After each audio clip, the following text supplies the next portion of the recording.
How would you describe this picture in English? Hey everyone, today I'm gonna show you some pictures and I want you to describe them in English.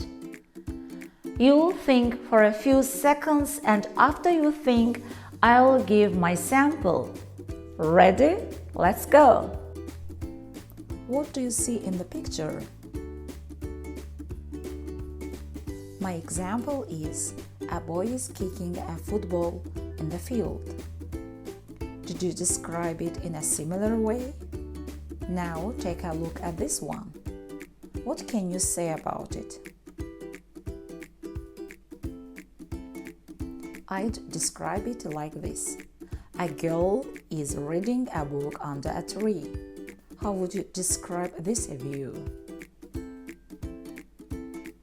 My example is a beautiful sunset over the mountains. What's happening here? I'd say people are walking in a busy street. How many pictures could you describe? Write your best sentence in the comments.